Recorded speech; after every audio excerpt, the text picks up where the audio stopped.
Aqui está ele, meus amigos, o novo iPhone SE lançado agora em 2020 com carcaça de iPhone 8 e força bruta da versão 11. Tô com esse cara há 2 dias e vejam, eu lembro que quando peguei o iPhone 8, disse que estava tendo com ele uma experiência meio sem surpresas. Porque tudo já era muito familiar partindo do iPhone 7 que eu tinha usado antes. Esse novo SE, então, tem menos surpresas ainda. Trata-se de um formato já icônico da Apple, que tá aí há um tempão, e começar a usá-lo é algo super natural para quem teve versões anteriores. Para mim, esse tamanho de tela aqui, 4.7 polegadas, é o mínimo que eu posso usar sem fazer cara feia, sem achar que estou sendo prejudicado por um display muito pequeno, coisa e tal. Claro que se você compara, sei lá, a um Motorola One Hyper da vida, a diferença é abismal. Mas apenas com o SE em mãos, depois de um tempo eu já estava usando de boas, até assistindo ao YouTube sem problemas. Só que eu queria conversar logo com vocês sobre aquele papo que tá rolando muito web afora, principalmente aqui no Brasil, que é o seguinte: a Apple foi preguiçosa ao lançar o SE igualzinho ao iPhone 8, vale muito mais a pena um 10R? Vejam pessoal, lá fora esse cara saiu por $399. Isso é barato. E estar nessa mesma faixa de preço seria muito difícil se a Apple tivesse mexido no design, gastado em pesquisa e em produção de uma unidade nova. No Brasil é que essa situação toda é diferente. Se lá fora o iPhone XR é vendido sempre mais caro que o novo SE, aqui no Brasil, neste exato momento, os valores meio que se equivalem, o que faz com que uma galera prefira esse XR por ser maior, por já ter um design que está mais em linha com os outros modelos atuais, como o 11 e o 11 Pro, justíssimo. É de se esperar que depois de um tempo os valores do SE se assentem e aí a comparação com um 10R da vida fique mais justa.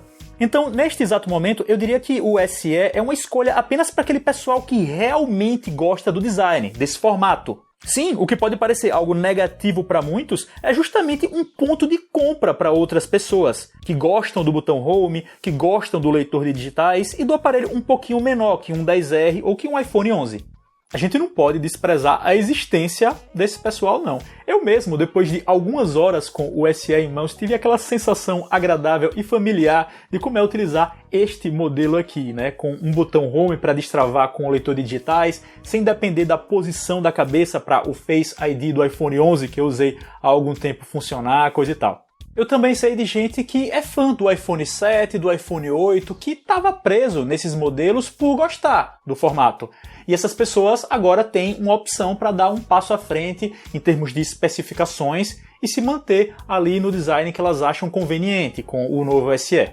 Tô tentando ser otimista em relação a esse lançamento, ver o lado meio cheio do copo? Talvez, mas realmente a gente não pode usar como régua só a tendência geral, que é ir para as telas maiores e formatos mais contemporâneos. O ideal, claro, seria que ele custasse o equivalente aos $399 e ainda tivesse o design como uma opção de ser um trunfo, mas infelizmente Brasilzão não tá deixando. Enfim, uma das novidades por aqui está na câmera traseira, que tem as peças do iPhone 8, mas software e poder de pós-processamento do 11. Isso permite, por exemplo, que o iPhone SE tire fotos com modo retrato. O primeiro Apple desse tamanho a fazer isso, o fundinho desfocado. Claro que eu tirei algumas fotos pra gente dar uma olhada, vamos ver aí. De modo geral, achei que a Apple fez bom trabalho, ao menos nas fotos mais padrão. É um desfoque feito só via software, já que não rola uma segunda lente para auxiliar nos cálculos de distância. O recorte tem qualidade interessante, mas o aparelho se perde quando objetos são colocados em cena juntamente com a pessoa na foto, assim como em alguns cenários mais exigentes, como esse de minha mão, que ficou desfocada. Apesar de eu ter achado bom, esperava um pouquinho mais. De qualquer forma, acho que essa adição agregou muito ao SE. É uma das principais perdas em modelos como o iPhone 8 em comparação com o 8 Plus. Sobre as fotos em geral, boa impressão. Cores e definição bem decentes, ele tende para uma tonalidade mais quente, um processamento mais natural das imagens, e o que esse cara não tem é o chamado modo noturno, aquele que transforma a noite em dia. À noite ele só funciona em modo automático mesmo. E olha, comparando essas fotos em modo automático com as do Galaxy S20, um top de linha com belas câmeras, eu achei os resultados em nível muito próximo. Aproximando ali eu percebi alguma definição a mais no Samsung, mas em resultado para publicar em rede social, nessas imagens que eu peguei, meio que empate técnico. Rodrigo, e o desempenho? Vejam, se eu dissesse que percebi claramente que ele é mais rápido em relação a modelos anteriores, eu estaria mentindo. A gente sabe que tem um processador bem parrudo aqui, o A13 Bionic da Apple, mesma coisa que está presente no iPhone 11 e no iPhone 11 Pro. Isso é ótimo, mas no dia a dia não faz assim tanta diferença, é simplesmente um aparelho bem veloz.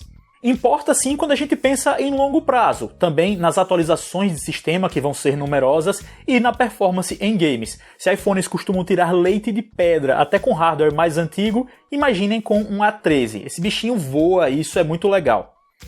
Bom, vocês sabem que eu não posso cravar nenhum comentário honesto sobre a bateria ainda, né? Tenho que usar mais tempo para ver como ele se comporta. A ideia que eu tenho neste momento, nesses 2 dias aí, é que ele está se comportando de forma decente, como se não drenasse tão rápido a ponto de ser um problema.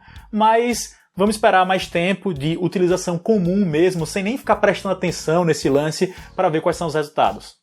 Esse telefone realmente não é novidade para ninguém, mas, em minha opinião, é uma adição válida ao portfólio da Apple. Primeiro porque mantém vivo por mais tempo o formato tradicional do iPhone, com o botão Home. E segundo, porque sim, depois de um tempo, e se o dólar ajudar, a gente pode conseguir valores interessantes nele. Colocando lado a lado com um aparelho mais moderno como o Galaxy S20 da Samsung, a disputa no quesito beleza fica um pouco desigual. Mas fazer o quê? Não é com isso que a gente lida no dia a dia. Em termos de operação, esse carinha tá bem na fita.